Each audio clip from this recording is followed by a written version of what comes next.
नमस्कार, मैं हूं आपके साथ जया मिश्रा। आप देख रहे हैं हमारा खास बुलेटिन गंगा सवेरा। नमस्कार, मैं हूं आपके साथ गुंजन दीक्षित। यूपी उत्तराखंड से जुड़ी हर अहम खबर के साथ हाजिर हैं हम। बिल्कुल गुंजन, और यूपी उत्तराखंड में सियासी हलचल इन दिनों बहुत तेज है और ऐसे में यहां की हर सियासी खबर से आपको रूबरू कराएंगे। इसके अलावा हर सरोकार से, आपके सरोकार से जुड़ी हर खबर आपके पास होगी। तो चलिए फौरन शुरू करते हैं हमारा खास बुलेटिन गंगा सवेरा।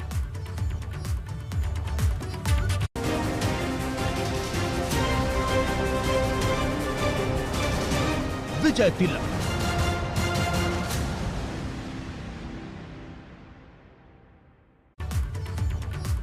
और चलिए अब गंगा सवेरा में आगे बढ़ते हैं। कांग्रेस ने उत्तराखंड में बैकफुट पर आने के बाद प्रत्याशियों को बदल दिया है। विद्रोह के बाद कांग्रेस ने हरीश रावत की सीट को बदला है। कांग्रेस ने नई लिस्ट में 5 सीटों पर प्रत्याशियों को बदल दिया है। रामनगर से अब नहीं बल्कि लालकुआ सीट से हरीश रावत चुनाव लड़ेंगे। विद्रोही रणजीत रावत को सल्ट विधानसभा से टिकट दिया गया है। तो देखिए, ये परिवर्तन किया गया है। नई लिस्ट में कांग्रेस ने 5 प्रत्याशियों के नाम बदल दिए हैं। हरीश रावत की रामनगर सीट बदलकर लालकुआ कर दी गई है, तो वहीं डोईवाला सीट पर मोहित उनियाल का नाम काटकर गौरव चौधरी को टिकट दे दिया गया। जबकि ज्वालापुर सीट की बात करते हैं तो ज्वालापुर सीट से बरखा रानी का टिकट काटकर रवि बहादुर को दिया गया। इसके अलावा कालाढूंगी से महेंद्र पाल का नाम काटकर महेश शर्मा और रामनगर सीट से महेंद्र पाल के नाम का ऐलान किया जा चुका है। बिल्कुल, मंगलवार को कांग्रेस ने 11 प्रत्याशियों की दूसरी लिस्ट जारी की थी, जिसमें रामनगर से हरीश रावत को उम्मीदवार बनाया गया था। इसी तरह लालकुआ सीट से संध्या जालाकोठी को उम्मीदवार घोषित किया गया था, जिसके बाद उत्तराखंड की इन दोनों सीटों पर बगावत शुरू हो गई थी। जहां रामनगर सीट पर मौजूदा कांग्रेस विधायक रणजीत सिंह रावत ने पार्टी छोड़ निर्दलीय चुनाव लड़ने का ऐलान कर दिया था। अब रणजीत रावत को सल्ट सीट से प्रत्याशी घोषित किया गया है। ये देखिए, तमाम अहम बदलाव किए गए हैं और लगातार टिकटों को लेकर मंथन, लेकिन उस बीच में किस तरीके की गुटबाजी हो रही थी, उसी का नतीजा है कि लालकुआ सीट से भी बदलाव किया गया। रामनगर सीट पर हरीश रावत की जगह अब महेंद्र पाल को टिकट दिया जा चुका है। इस सीट से पहले हरीश रावत चुनाव लड़ने वाले थे, इस बात का ऐलान किया गया था, लेकिन अब बदल दिया गया है और कहां पर किसे टिकट दिया गया है उसकी जानकारी हम आपको दे रहे हैं।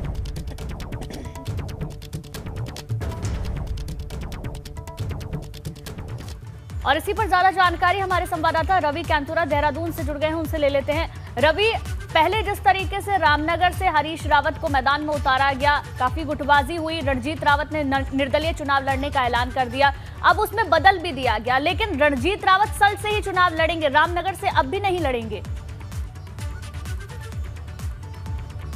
बिल्कुल, देखिए जिस तरीके की आशंका जताई जा रही थी और हमने पहले भी दिखाया था कि जो कांग्रेस के सिंबल है उनको रोका गया है और सीधे तौर पर वही हुआ है। जो 5 टिकट है उसमें फेरबदल हुआ।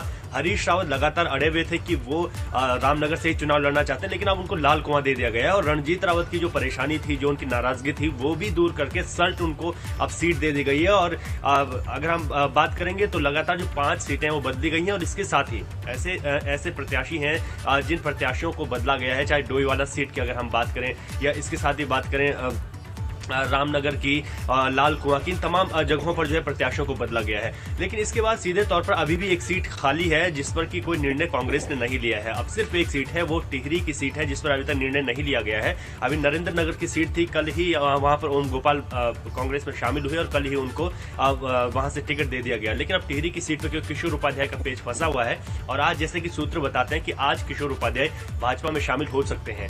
ऐसे में उसके बाद कांग्रेस पार्टी, क्योंकि अगर भाजपा में जाते हैं तो वहां से किशोर उपाध्याय को भाजपा टिकट देगी, लेकिन उसके बाद कांग्रेस इसको मैदान में उतारेगी, ये देखने वाली बात होगी। लेकिन सबसे बड़ी बात यह थी कि ऐसा जो हुआ, जिससे पहले लिस्ट जारी की गई, जैसे डोईवाला प्रत्याशी की बात करें, तमाम जो 2 से 3 अन्य प्रत्याशी थे जिनको पहले उनका नाम फाइनल किए गए, तो वो लोग तैयारियां करने लगे, लेकिन उसके बाद उनके नाम को बदल दिया गया। तो ऐसे में पार्टी को भी नुकसान होता है। लेकिन सबसे बड़ा फैक्टर था हरीश रावत और रणजीत रावत का, जो लगातार उनके बीच तलखियां चल रही थी, उसको दूर करने की कोशिश की गई है। और हम ये कह सकते हैं कि अब सल्ट से, क्योंकि अगर रणजीत राव सर से चुनाव लड़ते हैं, तो वो उनकी पहले सीट भी रही है, वहां से वो विधायक चुनकर आए हैं। और ऐसे में जो रामनगर से हरीश रावत चुनाव लड़ना चाहते थे, वहां से उनकी सीट को बदला गया है। तो ये तमाम समीकरण ये बताते हैं लेकिन अब ये देखना होगा रवि कि ये बदलाव अब कितना फायदा पहुंचाते हैं या नुकसान होता है, या एक बार फिर से बगावती सुर अलग अलग जगह से देखने को मिलेंगे। शुक्रिया आपका जानकारी के लिए।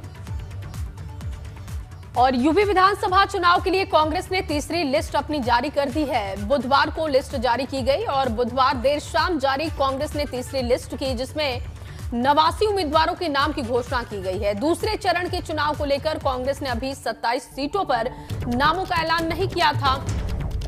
बुधवार को जारी इस लिस्ट में 27 सीटों पर नामों की घोषणा कर दी गई है। कांग्रेस की इस तीसरी लिस्ट में पार्टी ने 89 उम्मीदवारों में 37 महिलाओं पर भी दांव खेला है। इससे पहले 20 जनवरी को कांग्रेस ने यूपी चुनाव के लिए 41 उम्मीदवारों की दूसरी लिस्ट जारी की थी, जिसमें 16 महिलाओं को प्रत्याशी बनाया गया था। दूसरी सूची में अलीगढ़ जिले की इगलास, खैर और छर्रा सीट पर प्रत्याशी घोषित किए गए थे। छर्रा से अखिलेश शर्मा, खैर से मोनिका सूर्यवंशी, इगलास से प्रीति धनगर को प्रत्याशी बनाया गया था।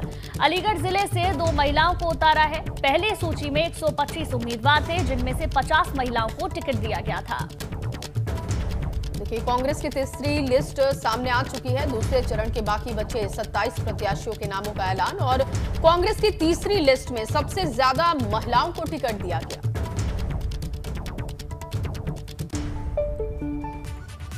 वहीं आज से भाजपा के कई दिग्गज नेता पश्चिमी उत्तर प्रदेश के कई जिलों में सीधे जनता के बीच जाकर जनसंपर्क अभियान की शुरुआत करेंगे, जिसमें केंद्रीय गृह मंत्री और पश्चिमी यूपी में भाजपा के चुनाव अभियान की कमान संभाल रहे अमित शाह गौतम बुद्ध नगर और मथुरा में रहेंगे, जबकि रक्षा मंत्री राजनाथ सिंह बागपत और गाजियाबाद में रहने वाले हैं। योगी आदित्यनाथ बिजनौर और मुजफ्फरनगर जिले का दौरा करेंगे। डिप्टी सीएम केशव प्रसाद मौर्य हापुड़ और यूपी भाजपा अध्यक्ष स्वतंत्र देव सिंह मेरठ में होंगे, जबकि डिप्टी सीएम दिनेश शर्मा अलीगढ़ में घर घर जाकर प्रचार करेंगे। आपको बता दें कि अमित शाह आज लगातार दूसरे दिन पश्चिम यूपी में जाटों को साधने की कोशिश करेंगे। बुधवार को भी अमित शाह ने जाट नेताओं के साथ मुलाकात की थी।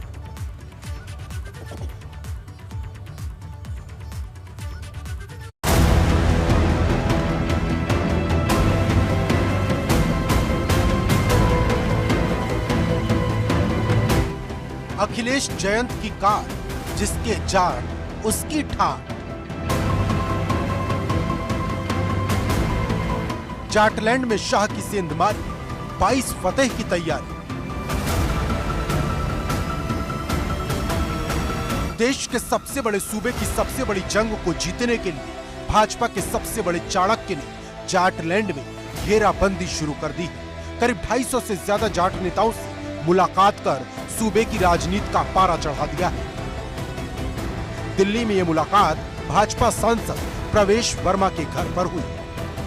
पश्चिमी उत्तर प्रदेश में जाट समुदाय को साधने के लिए आज दिल्ली में पश्चिमी दिल्ली के सांसद प्रवेश वर्मा के घर में जाट समुदाय को लेकर बैठक हुई। इस बैठक को संबोधित किया केंद्रीय गृह मंत्री अमित शाह ने। अपने संबोधन में केंद्रीय गृह मंत्री अमित शाह ने कई सारी बातों का जिक्र किया। खासतौर से उन्होंने पश्चिमी उत्तर प्रदेश में कानून व्यवस्था का जिक्र किया। इसके अलावा 1 रैंक 1 पेंशन का जिक्र किया और जाट समुदायों को उनका सम्मान दिलाने का जिक्र किया।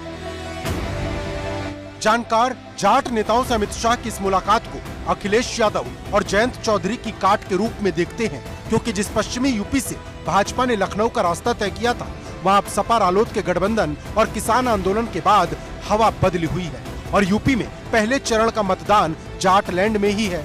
ऐसे में चुनाव से ठीक पहले अमित शाह सब कुछ ठीक कर देना चाहते हैं और ये तस्वीर बताती है कि किस तरह से भाजपा जाटलैंड को लेकर सीरियस है। इस बैठक से भाजपा जाट समुदाय को एक बड़ा संदेश देना चाहती है। साथ ही एक संदेश प्रवेश वर्मा ने जयंत चौधरी के नाम ये कहकर दे दिया कि उन्होंने गलत घर चुन लिया है और उन्हें भाजपा का खुला ऑफर है, ये इशारों में कह दिया। देखिए, ये बात तय है कि भारतीय जनता पार्टी की सरकार बनेगी। जयंत चौधरी जी ने एक गलत रास्ता चुना है। यहाँ के समाज के लोग उनसे बात करेंगे, उनको समझाएंगे। इलेक्शन के बाद में संभावनाएं खुली रहती हैं। हमारा दरवाजा आपके लिए खुला है। हमने जैसे कहा, हम तो चाहते थे कि वो हमारे घर में आए, मगर उन्होंने कोई दूसरा घर चुना है। ऐसे में बड़ा सवाल ये है कि क्या भाजपा जयंत को खुला ऑफर दे रही है, लेकिन सवाल इस बात का है कि भाजपा ने ये ऑफर देने में देर तो नहीं कर दी, क्योंकि सपा और रालोद दोनों ही अपने संयुक्त उम्मीदवारों के नाम का ऐलान कर चुके हैं, या फिर ये सिर्फ माहौल बनाने के लिए किया जा रहा। वैसे जाट नेताओं के साथ हुई शाह की इस मुलाकात के बाद जाट आरक्षण की बात भी निकल कर आई है। आरक्षण के बारे में भी बताया कि हमारा जाट आरक्षण भी होना चाहिए। हमने सत्र में पूरा साथ दिया इनका। हमारी तरफ से बहुत अच्छी बात रही, बहुत अच्छा आश्वासन दिया। हमें हमारे जाटों को जितना भी हमारा जाट हजारों की संख्या में था तो सबने विश्वास जता दिया। गौरतलब है कि बिना जाटों को साधे पश्चिमी यूपी में कमल खिलाना भाजपा के लिए मुश्किल होगा। यही वजह है कि भाजपा के सबसे बड़े चाणक्य ने पश्चिमी यूपी में डेरा डाल दिया है। अमित शाह 27 जनवरी को मथुरा में होंगे, जहां कृष्ण की नगरी से पश्चिमी यूपी के मिजाज को बदलेंगे। इसके ठीक बाद 29 जनवरी को शाह सहारनपुर जाएंगे। मतलब अमित शाह ने पूरे पश्चिमी यूपी की घेराबंदी का प्लान तैयार कर लिया है। लेकिन सवाल बड़ा है कि क्या इस बार अमित शाह यूपी में भाजपा की जीत की पटकथा लिख पाएंगे? दिल्ली से अविनाश तिवारी के साथ ब्यूरो रिपोर्ट, एबीपी गंगा। और चलिए इस बीच आपको एक बड़ी जानकारी दे दे। एआईएमआईएम ने 8 प्रत्याशियों की एक लिस्ट जारी कर दी है। मुरादाबाद शहर से वकी रशीद, देहात से मोहित फरगनी और काट से रईस मलिक को टिकट दिया गया है। अमरोहा की बात करते हैं तो अमरोहा के हसनपुर से मौलाना एहतेशाम रजा हाशमी के नाम पर मुहर लगाई गई है पार्टी की तरफ से। इसके अलावा शाहजहांपुर से नौशाद कुरैशी, फिरोजाबाद से आसिफ इकबाल को प्रत्याशी बनाया गया है। कानपुर आर्यनगर से दिलदार गाजी को, सीसामऊ से अलाउद्दीन का ऐलान किया गया है। तो ये तमाम नाम सूची में शामिल हैं। वही खबर लखनऊ से, जहां चिन्हट के पूर्व ब्लॉक प्रमुख पर फायरिंग का मामला सामने आया, जहां अज्ञात बदमाशों ने पूर्व ब्लॉक प्रमुख पर कई राउंड फायरिंग की। फायरिंग में बाल बाल बचे हैं ब्लॉक प्रमुख, ये जानकारी सामने आ रही है। अज्ञात बदमाशों ने कई राउंड फायरिंग की। अब कौन ये बदमाश थे, इसकी पुलिस तलाश करने में और जांच पड़ताल करने में लगी हुई है। बहरहाल ब्लॉक प्रमुख पर कई राउंड की फायरिंग की गई है। बाल बाल ब्लॉक प्रमुख बचे हैं। पश्चिम यूपी में जाट वोट को साधने में जुटी भाजपा ने रालोद अध्यक्ष जयंत चौधरी को भी साथ लाना चाहती है, लेकिन रालोद अध्यक्ष जयंत चौधरी ने भाजपा के ऑफर को ये कहते हुए ठुकरा दिया कि भाजपा को उन 700 से ज्यादा किसान परिवारों को न्योता देना चाहिए जिन्होंने अपने सदस्यों को किसान आंदोलन के दौरान खो दिया। जयंत चौधरी ने एक ट्वीट करते हुए भाजपा के ऑफर का जवाब दिया है। बिल्कुल, आपको बता दें कि बुधवार को दिल्ली में केंद्रीय मंत्री अमित शाह के साथ जाट नेताओं की बैठक के बाद भाजपा सांसद प्रवेश वर्मा ने कहा कि जयंत चौधरी के लिए दरवाजे खुले हुए हैं और चुनाव के बाद भी जयंत के लिए संभावनाएं खुली रहेंगी और जाट समाज के लोग जयंत चौधरी को समझाएंगे कि वो भाजपा के साथ आए। लेकिन भाजपा के इस ऑफर के थोड़ी ही देर बाद जयंत चौधरी ने ट्वीट करके साफ कर दिया कि वो किसी भी सूरत में भाजपा के साथ नहीं जाने वाले हैं। आइए सुनाते हैं भाजपा सांसद प्रवेश वर्मा ने जयंत को क्या ऑफर दिया था। देखिए, ये बात तय है कि भारतीय जनता पार्टी की सरकार बनेगी। जयंत चौधरी जी ने एक गलत रास्ता चुना है। यहाँ के समाज के लोग उनसे बात करेंगे, उनको समझाएंगे। इलेक्शन के बाद में संभावनाएं खुली रहती हैं। हमारा दरवाजा आपके लिए खुला है और कोई भी संभावना को मना नहीं किया जा सकता। अब इलेक्शन के बाद में देखेंगे क्या संभावना बनती है। हमने जैसे कहा, हम तो चाहते थे कि वो हमारे घर में आए, मगर उन्होंने कोई दूसरा घर चुना है। अभी देर नहीं हुई आपके साथ? देर तो कभी नहीं हुई है, कोई भी आए। वहीं भाजपा और जाट नेताओं की मुलाकात पर सुबह सपा अध्यक्ष ओपी राजभर ने निशाना साधा और बड़ा बयान दिया। ओपी राजभर ने कहा कि शाह से मिलने वाले जाट नेता किसान आंदोलन का हिस्सा नहीं थे और ऐसे में उनकी ये मुलाकात महज एक दिखावा है। सुनिए। बात करने के लिए ओम प्रकाश राजभर हैं, सुभाषपा के अध्यक्ष। ओम प्रकाश जी, जिस तरीके से आप लोग बार बार कह रहे हैं कि वेस्टर्न यूपी में इस बार सपा, आरएलडी और आपका जो गठबंधन है वो चलेगा, लेकिन आज जिस तरीके से अमित शाह ने मुलाकात की है, जाट नेताओं को मनाने की कोशिश। देखिए, मानता वो है जो सुखी होता है। 12 महीने कभी उलट करके भी माननीय गृह मंत्री जी गाजीपुर बॉर्डर पर जहां किसान अपने हक के लिए बैठे थे, 12 महीने वहाँ नहीं गए। आज जब किसानों को ज़रूरत थी तब तो ये नहीं गए, आज इनको ज़रूरत हुई है। तो जब ये अभी कुछ दिन पहले देश के गृह मंत्री बड़ी ताकत होती है, इन्होंने यह एहसास किया कि उत्तर प्रदेश में हमारी सरकार जा रही है। जिस तरह दिल्ली में भी हमने देखा कि जब भारतीय जनता पार्टी को इस बात का एहसास हो गया कि हम बहुत पीछे हैं, तो यही माननीय गृह मंत्री जी डोर टू डोर वोट मांगने गए। हश्र क्या हुआ, 3 सीट दिल्ली में जीत पाए। पूर्ण बहुमत की सरकार बना रहे थे, लेकिन हश्र हुआ कि मात्र दिल्ली में 3 सीट जीते। ये साबित होता है कि जब उन्होंने यूपी में चुनाव प्रचार अभियान शुरू किया चुनाव आयोग के नियमों का पालन करते हुए, तो उसमें देखने को मिला कि हमारे गृह मंत्री जी डोर टू डोर पर्चा बांट रहे। ये साबित होता है कि भारतीय जनता पार्टी बैकफुट पर है। और जाट समाज के लोग, गुर्जर समाज के लोग ही नहीं, वो गलत ट्रैक पकड़े हैं। किसान की कोई जाति नहीं होती है।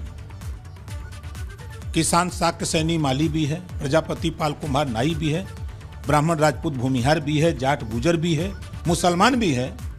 किसान की कोई जाति नहीं होती है, किसान होता है। तो वो एक जाति को बुला रहे हैं और उसको बुला रहे हैं जो आंदोलन में हिस्सा नहीं लिया। जाटों ने नहीं लिया, नहीं, उन नेताओं को बुला रहे हैं जो वहां हिस्सा नहीं लिए।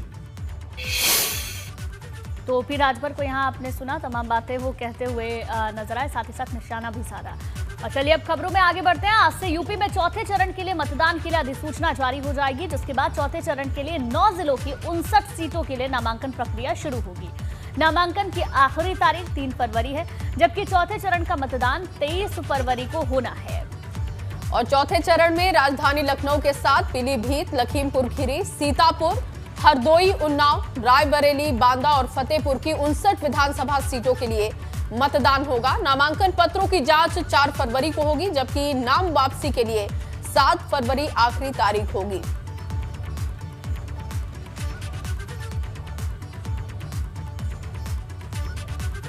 और चलिए इसी खबर पर ज्यादा जानकारी के साथ अनुभव सहयोगी मेरे जुड़ चुके हैं, उनसे ज्यादा जानकारी लेते हैं। अनुभव की अब चौथे चरण के लिए अधिसूचना जारी होगी, किस तरीके की तैयारी देख पा रहे हैं?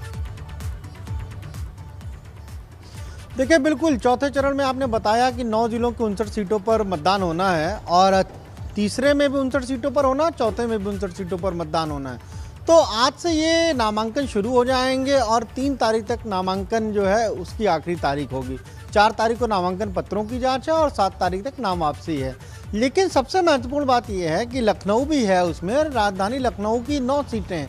पर अगर हम बात करें सियासी दल बीजेपी की या समाजवादी पार्टी की, अभी दोनों ही दलों ने लखनऊ के अपने कैंडिडेट के नाम की घोषणा की ही नहीं है। यानी जिस लखनऊ की लड़ाई है, हर दल लखनऊ पहुंचना चाहता है, वहां अभी राजधानी लखनऊ की जो 9 सीटें वहां पर कैंडिडेट ही नहीं तय हो पा रहे हैं। चाहे आप बीजेपी की बात करिए, उनकी भी जो लिस्ट आई अभी तक 200 से ज़्यादा उम्मीदवारों की लिस्ट आ चुकी है, तीसरे चौथे चरण की लिस्ट आ चुकी है, लेकिन अभी लखनऊ में कौन कहाँ से लड़ेगा ये तय नहीं कर पा रहे हैं। समाजवादी पार्टी की जो लिस्टें आई है उसमें भी अभी तय नहीं हो पा रहा है कि लखनऊ से कौन लड़ेगा। हाँ, आज से ज़रूर यहाँ पर अगर हम कहें तो नॉमिनेशन शुरू हो रहा है। कलेक्ट्रेट में अपनी सारी तैयारियाँ हैं और कुल 9 जिलों में आज से ये नामांकन शुरू होगा। पर ये बड़ा इस बार का अगर हम इलेक्शन कहें तो वो थोड़ा दिलचस्प नज़र आ रहा है। इसलिए दिलचस्प है क्योंकि कोई शोर नहीं है। इलेक्शन कमीशन ने रैलियों पर, सभाओं पर, यात्राओं पर पूरी तरह से पाबंदी लगाई हुई है। और दूसरी तक हमें ये भी देखने को मिल रहा है कि एक दल दूसरे दल का इंतज़ार कर रहा है कि वो पहले अपना नॉमिनेशन के अपने जो कैंडिडेट है उनका नाम घोषित करें, या पहले वो अपना कोई घोषणा पत्र, संकल्प पत्र जारी करें, उसके बाद हम उसको घोषित करें। तो इस तरह की चीज़ें इस बार के चुनाव में काफ़ी देखने को मिल रही हैं। बिल्कुल अनुभव, और क्योंकि हर कोई चाहता है कि अपने पत्ते खोलने के बाद सामने वाली पार्टी पत्ता खोले, इसका इंतजार किया जाता है। बहुत शुक्रिया अनुभव आपका तमाम जानकारी के लिए।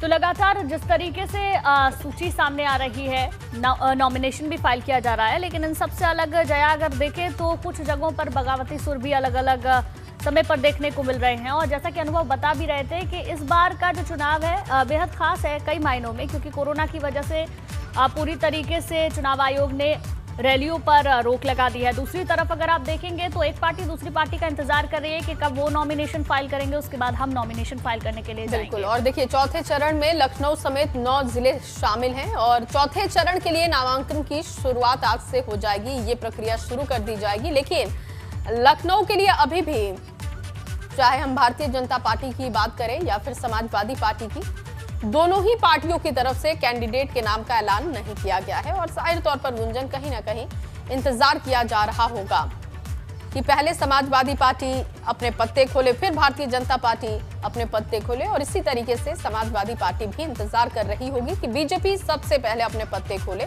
और उसके बाद वहां से कैंडिडेट का ऐलान समाजवादी पार्टी करे।